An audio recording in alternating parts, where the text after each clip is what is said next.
Namaskar. We are continuing with the topic of the qualities for the spiritual disciples. These qualities are necessary to stay on the spiritual path, to succeed on the spiritual path. You may get initiation, but you will not get realization without developing these qualities. These qualities are extremely important.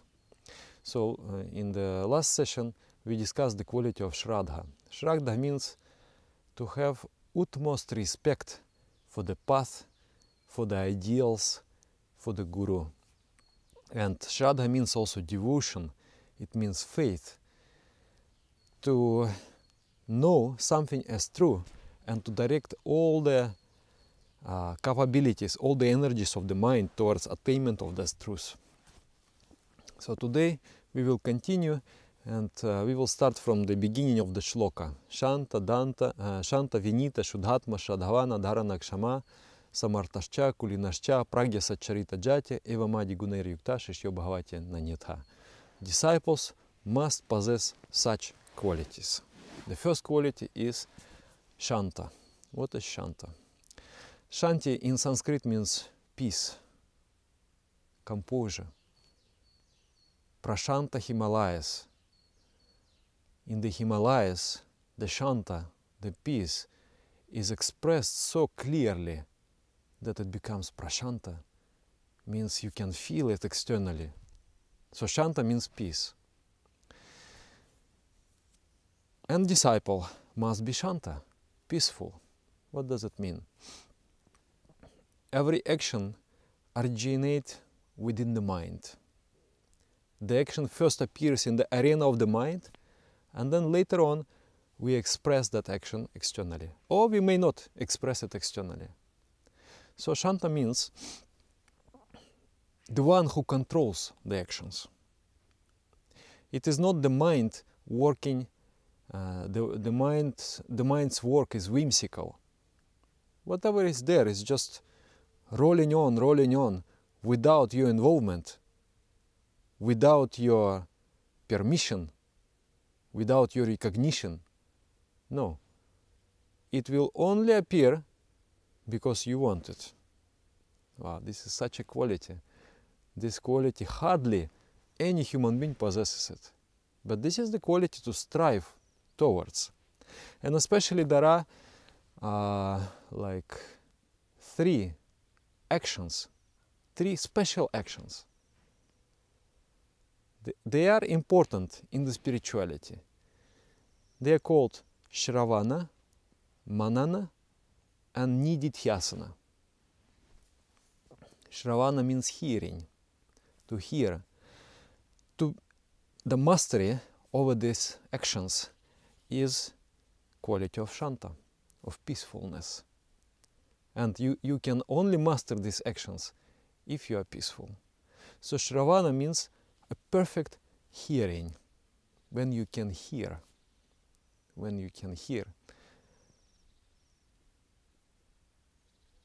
Hearing brings you to accepting and changing. So disciple is the one who is able to hear. He must become hearing. He must become unbiased. He is not biased, he is just hearing, and he is trying to absorb. Disciple is the one who has a discipline. Discipline is an ability to learn. Latin word, aboidere, means to hear. In Russian language also, we call disciple the one who hears. The ability to hear is the quality of disciple. Aboidere, then from that comes obedience. If you listen properly, then you become obedient. You can be obedient to the spiritual master. If you are not hearing, spiritual master is saying you something, but you are hearing something else. And you are not able to absorb, and you are not able to know. You are thinking in your own box. and master says something, but you hear something else, you think something else, then you cannot learn properly. So this hearing, Shravanam, is very important. And also if you go very spiritual, in the very spiritual sense, hearing means like sound of mantra. Have to become empty. Only the mantra will sound in your mind. You will become that sound. That is the spiritual ability to hear. If you are biased, your mind is tuned towards something else, the mind will produce so many sounds, it will not be able to hear. So Shravanam. Another one is Mananam. Manana means to think, the ability to think. When in the mind there is a perfect silence and you think deeply, you go with thinking, ideation, you repeat the mantra and you think, what does it mean? Let me really know the meaning of the mantra. That is another ability. And you have to be very calm when you see it for a long time. At the beginning you don't understand. You don't realize that there are sounds in the mind. There are movements in the mind. Like I ask people, you try to repeat mantra at least 6 times, but without break. Sit there and repeat. Take it as a challenge. And if you break, let's say mantra 1, mantra 2, mantra 3, or how's about tomorrow? Tomorrow I have to go and do something. Then you put to the 0. And then again, mantra 1, mantra 2, mantra 3. Then some people, oh, Dada, I repeated 10 mantras easily without a break. Then I say, this is not possible. It is impossible. It means you are saint now. If you can repeat 10 mantras in a row without a break, it means you are really elevated soul. But later on you will start to see in the mind there are movements, there are pictures, there are thoughts, there are these micro movements, and there is a whole world of movement there. The mind is unstable, it's just like moving, it's like a field of vibrations, it's moving like that. And some vibrations you can control and some you cannot control, they just appear out of, as if, you know, something is boiling. And then you start to notice, oh, this is my mind. And then you want to pacify it, calm it, and channelize all that energy into your thinking power. Thinking about the Supreme Entity. You try to control that capacity of your mind. Thinking through ideation. And then finally there is this Nididhyasana. Nididhyasana means merging with the object. Surrendering yourself to the object, becoming one with the object. As you think, so you become. As you think about something deeply, you acquire the qualities of that and you start to deeply know that object. That is Nididhyasana. You become one with that. That is the result of Dhyan. So, these 3, if you have mastery over them, then you are Shanta. Then you are peaceful. Of course, it's a long way and nobody should be scared of. You may come to that. Like one my friend, he said that when I studied all the meditation methods and I found this meditation method because it was not only meditation, but there was also very, very solid, sound philosophy explaining why and how it should be done. So I decided I will accept this path. So he said I was working as something pressure work, like accountant or something like that. And then he said, when I started to meditate, instead of peacefulness, I thought I will be, through meditation I will feel peace. But instead of peace, I would sit and it was like, 10 videotapes running in my mind, all at the different pace and not synchronized. And then I was just like, I said, okay, let it come now, let it come. So he was trying and trying and trying and trying. And he said, one day, something happened. My mind went into, and then I thought, wow, this is meditation. And now he has become a practitioner of a higher yoga, which requires extreme ability to control the mind. So from that chaotic state of the mind, he went into the really sharp and calm and beautiful state of the mind. That means it is possible. So when you start your meditation, there will be movement in your nervous system. There will be movement in your mind. You will close the eyes.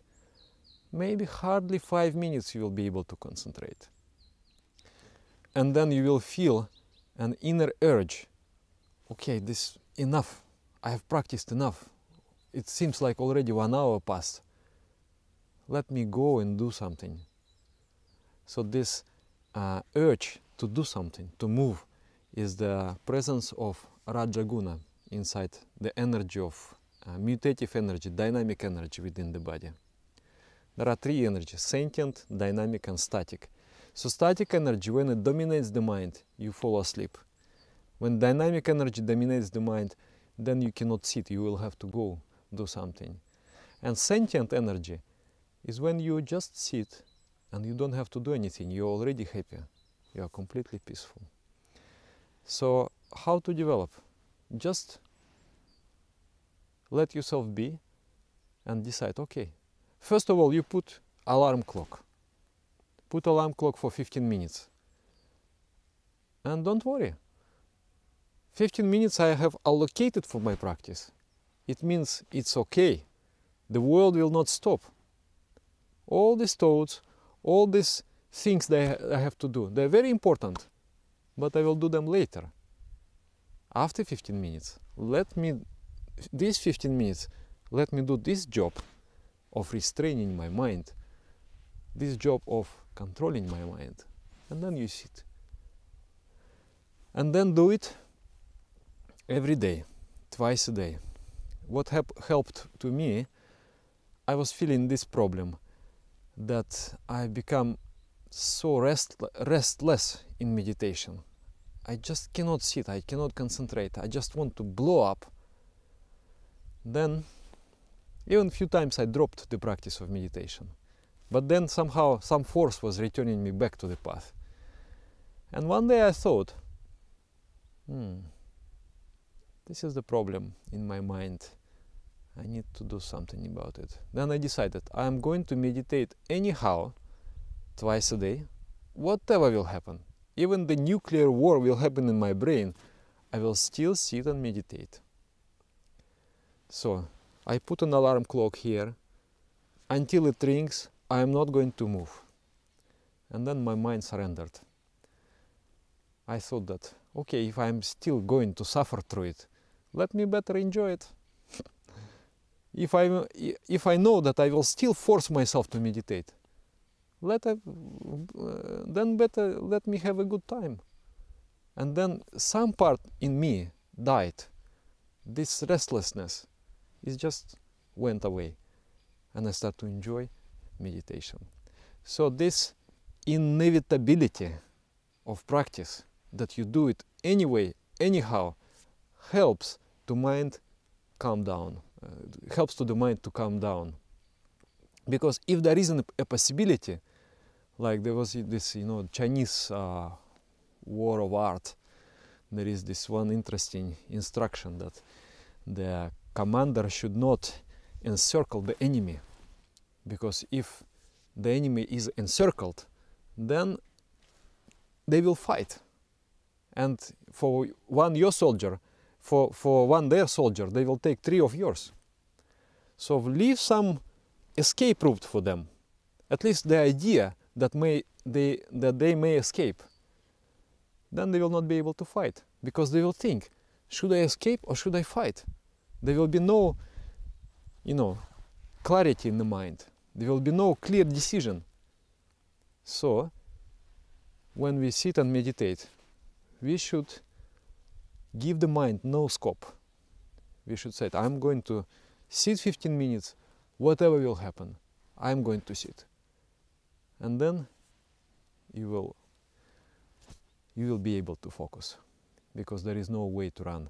You will be able to achieve this clarity. I'm going to meditate now. There is no way. Only I am going forward. There is no way backward. And then you will succeed. So this quality we must achieve, become calm. And then day-to-day life also, when strong emotions, when different impulses arise in our minds, then we just relax them, control them, and instead of emotions, adopt the path of rationality, adopt the path of benevolence in this way. And then also asana, by doing asanas, the Rajasic force in the body and mind will be controlled. This dynamic force will be controlled. You will feel very fresh, much energy, but then that energy is calm. You know, many people, they do asanas, and then after that asanas, they just cannot sit in one place. And of course, they cannot meditate. There are many systems today of yoga, so-called yoga, where people, they are so Rajasic, so dynamic. The mind is not able to be at peace. It means it is not yoga. It is some kind of weird physical exercise. So the physical exercise of yoga is such when you feel a lot of energy, but at the same time that energy is peaceful. So to that state we should move. That is the first quality of the disciple. Thank you very much. Subscribe to our channel. Share this video if you like it. And yes, let us move along, developing different necessary qualities for the success on the spiritual path. Namaskar.